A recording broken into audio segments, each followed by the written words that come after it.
Baru mau ngelewatin itu jembatan, dia udah dihadang sama sosok nenek-nenek. Turun sekarang juga, saya nggak mau tempat saya dia kotorin. Setiap malam, Ita ini selalu aja teriak ketakutan. Tapi yang paling nggak masuk akal, perutnya itu makin hari makin besar. Sampai hari ketujuh. Assalamualaikum warahmatullahi wabarakatuh. Ketemu lagi di Setia Misteri bareng gua Setia. Apa kabar kalian semua? Semoga kalian yang menonton video ini diberikan kesehatan, dimurahkan rezeki, dan tentunya selalu dalam lindungan Allah Subhanahu wa Ta'ala. Amin. Oke guys, kalau kemarin kita ngebahas tentang kejadian mengerikan nih, menyeramkan akibat sompral nggak bisa jaga omongan di gunung. Kali ini kita akan ngebahas tentang kejadian yang sangat menyeramkan akibat maksain diri mendaki ketika haid. Alhasil berbagai gangguan dan kejadian aneh harus mereka terima. Bahkan yang lebih miris lagi, sampai harus kehilangan nyawanya. Nah, penasaran kan dengan kisahnya? Yuk langsung saja kita simak kisah lengkapnya.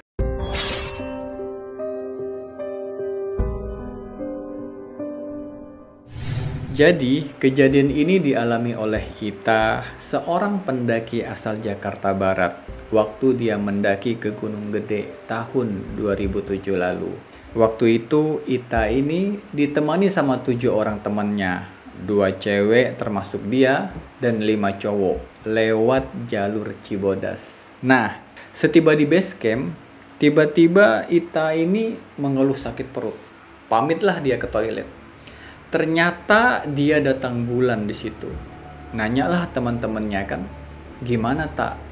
Kalau memang lu sakit, nggak kuat, ya jangan maksain gitu kan. Pulang aja nggak apa-apa. Nanti ditemenin sama Maya. Jadi Maya ini salah satu teman pendakian dia. Iya tak, nggak usah maksain. Nanti-nanti kan kita bisa kesini lagi, kata si Maya ini kan. Tapi Ita ngomong lagi di situ. Nggak apa-apa, terusin aja. Gua masih kuat kok. Lagian sayang juga kan, gua udah jauh-jauh ke sini, masa nggak jadi naik gitu. Akhirnya, karena Ita tetap pengen naik, langsunglah mereka registrasi di base camp, dan sekitar jam 8 pagi, pendakian Gunung Gede via Cibodas dimulai. Nah, di awal-awal pendakian, semuanya berjalan lancar, nggak ada kejadian-kejadian aneh, sampai mereka tiba di depan jembatan Gayonggong. Di sini nih, nggak ada angin, nggak ada hujan, tiba-tiba Ita ngejoprak jatuh. Terus dia diem aja di tanah. Ternyata dia kesurupan di situ. Dan kesurupannya tuh aneh. Kok bisa-bisanya dia ngomong pakai bahasa Sunda? Padahal setahu teman-temannya, Ita itu aslinya orang Madura. Boro-boro ngomong Sunda kan. Dan suaranya itu persis kayak suara nenek-nenek. Jadi waktu itu dia ngomong gini, kalau diartiin nih, anak ini harus turun. Dia kotor. Saya nggak mau tempat saya dikotorin sama dia. Nah, ngelihat Ita kesurupan, teman-teman yang lain langsung nih berusaha nyadarin dia. Dan alhamdulillah, nggak lama Ita pun langsung sadar di situ. Cuman pas sadar, dia nggak ngeh nih, nggak sadar kalau dia itu habis kesurupan. Jadi waktu teman-temannya nyuruh dia istighfar, istighfar tak. Si Itanya malah ngomong, apaan sih lu? Nggak jelas, orang gue cuman istirahat sebentar kok. Nah bingung lah tuh kan teman-temannya. Kok bisa-bisanya dia nggak ngeh gitu kan. Nah karena dia udah mulai sadar kembali, udah normal, lanjutlah nih mereka jalan sampai ngelewatin jembatan dan tiba di ujung jembatan. Di sini nih lagi-lagi si Ita jatuh buat yang kedua kalinya dan dia kesurupan lagi di situ. Dan sosok itu ngomong lagi, cepat turun sekarang juga. Saya nggak mau tempat saya kotor. Disadarin lagi tuh sama teman-temannya. Nah, karena ngelihat Ita udah 2 kali kesurupan, mereka mutusin buat turun lagi nih, nggak jadi nerusin pendakian. Tapi dasar si Ita ini orangnya memang ngeyelan, keras kepala. Dia ngomong lagi di situ. Enggak, gua tetap mau naik. Kalau lu mau turun, turun aja. Gua tahu kok jalan ke atas. Ini kan daerah gua. Tuh, udah aneh kan ngomongnya. Padahal Ita ini baru pertama kali naik gunung. Nah, karena Ita udah ngomong kayak ngancem gitu, ya mau gimana lagi? Akhirnya mereka tetap lanjut jalan nih, dengan segala resiko yang nantinya bakal mereka alamin. Singkat cerita, sekitar 8:30 malam, tibalah mereka di alun-alun Surya Kencana. Mereka ngedirin tenda di situ dan bermalamlah di situ. Dan ternyata disinilah puncak dari semua malapetaka yang bakal diterima Ita dan teman-temannya sampai pulang ke rumah nantinya. Jadi setelah tenda berdiri, sekitar jam 11 malam, tiba-tiba Ita ini kebelet kencing. Diantarlah dia sama Maya ke semak-semak gak jauh dari tendanya. Lalu kencinglah di situ. Selesai kencing, masuk lagi dia ke tenda. Dan entah kenapa, gak lama habis balik dari kencing tadi, tiba-tiba Ita menggigil kayak orang hipotermi. Jadi badannya itu kaku, giginya nih mulai kretek-kretek gitu. Terus matanya itu putih semua. Tapi yang bikin paling deg-degan itu, dari celananya Ita tiba-tiba ngalir darah banyak banget sampai ngebasahin sleeping bag yang dia pakai. Dan mukanya pun pucat banget. Paniklah mereka di situ. Gimana ini kok bisa sampai kayak gini gitu kan? Akhirnya mereka minta bantuan tuh sama pendaki-pendaki lain yang lagi ngecamp tuh di dekat tenda mereka. Dan untungnya ada salah satu tenda yang isinya bapak-bapak mau tuh ngebantuin mereka. Nah, sama si bapak ini dililitlah nih badannya Ita pakai aluminium foil biar anget gitu kan. Sambil dia baca-bacain tuh ayat Quran. Bahkan salah satu temennya Ita disuruh azan di situ. Dan gak berapa lama ya alhamdulillah Ita ini mulai tenang. Lalu dikasihlah dia teh anget biar badannya gak kedinginan gitu kan. Tapi ternyata itu nggak berlangsung lama. Tiba-tiba Ita ini balik lagi kayak tadi. Nggak sadar, menggigil, kaku, terus saja begitu. Sampai menjelang subuh. Akhirnya malam itu rombongan mereka nggak ada yang tidur. Karena ngejagain Ita semalaman. Nah, pas masuk waktu subuh, barulah Ita ini mulai tenang. Mulai bisa diajak komunikasi. Cuman kelakuannya sama omongannya mulai aneh. Jadi dia sempat ngomong di situ. Kayaknya gua betah deh di sini. Gua nggak mau pulang. Nah, mendengar itu, Maya jawab di situ. Nggak boleh tak. Lu tetap harus pulang bareng kita. Kita berangkat bareng, pulangnya pun harus bareng. Tapi ini tempat ternyaman gua. Kayaknya gua nggak bakal bisa kesini lagi deh. Makanya gua mau di sini aja. Nggak boleh Ita, kata si Maya lagi. Kita harus pulang bareng. Nah, singkat cerita, pagi itu mereka langsung mutusin buat turun ke base camp.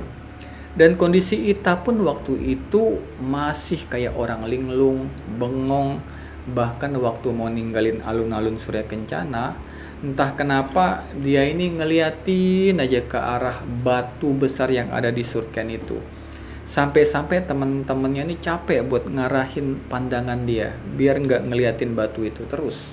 Mungkin ya dalam pandangan Ita ini ada sesuatu di batu itu yang nggak bisa dilihat sama teman-temannya. Nah, akhirnya sekitar jam 9 pagi turunlah mereka sambil bergantian nih buat mapah Ita.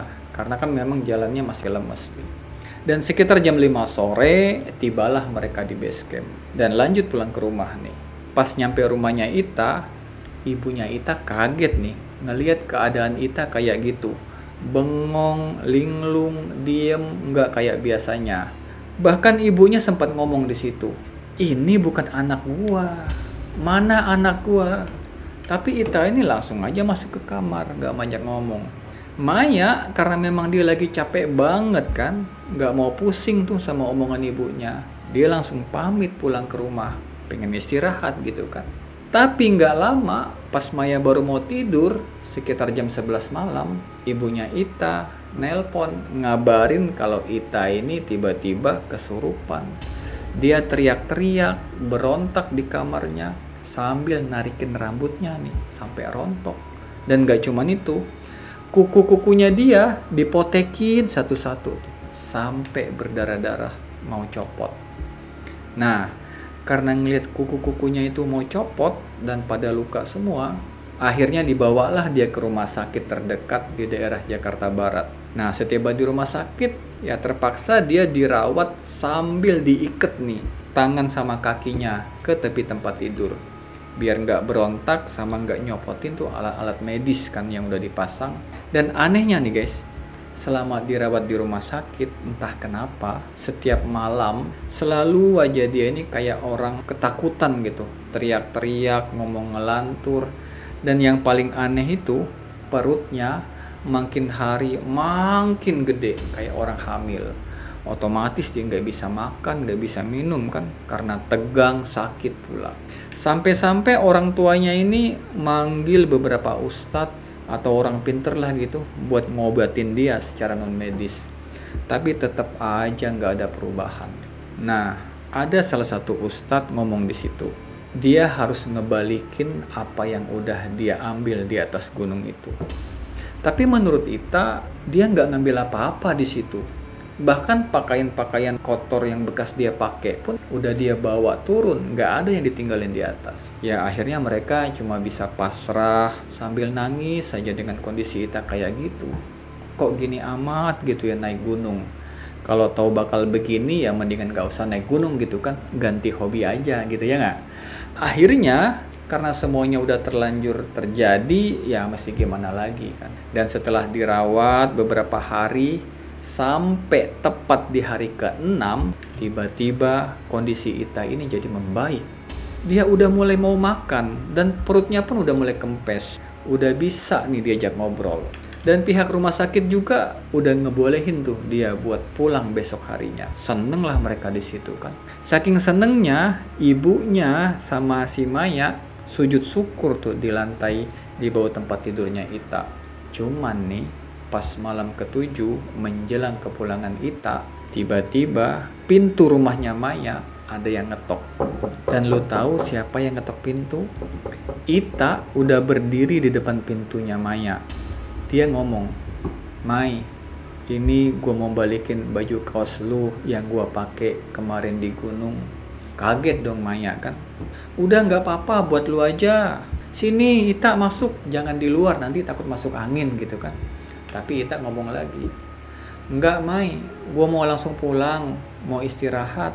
"Oh ya udah, istirahat ya, biar cepet sembuh. Lu kan baru habis sakit." Nah, ternyata malam itu Ita menghembuskan napas terakhir dan dia meninggal dunia di rumah sakit. Innalillahi. Ternyata pulihnya kemarin itu tanda kalau dia mau pergi selama-lamanya ya. Oke guys, itu tadi kisah almarhumah Ita waktu mendaki ke Gunung Gede tahun 2005 lalu. Serem banget ya, sampai segitunya.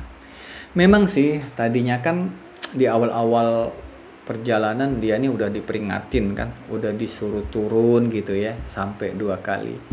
Cuman ya siapapun juga sih kalau menurut gua nih, kalau udah capek-capek datang, udah jauh-jauh, habis biaya, masa nggak jadi naik? Tapi kalau tahu jadinya bakal kayak gini, ya gimana ya? Mesti memang pilihan yang sulit juga sih. Nah, gimana nih menurut kalian guys? Kalau posisi kalian nih persis kayak Ita ini, boleh banget komen di bawah. Oke, semoga kita bisa mengambil pelajaran dari kisah tadi agar tidak meremehkan alam dan jangan memaksakan diri lah atau egois lah gitu demi memenuhi keinginan pribadi kita. Dan sebelum kita berpisah, buat kalian nih yang belum subscribe, langsung aja subscribe sekarang juga biar bisa ngikutin kisah pengalaman berikutnya yang penuh dengan pelajaran. Terima kasih sudah menyimak. Gua Setia undur diri. Assalamualaikum warahmatullahi wabarakatuh.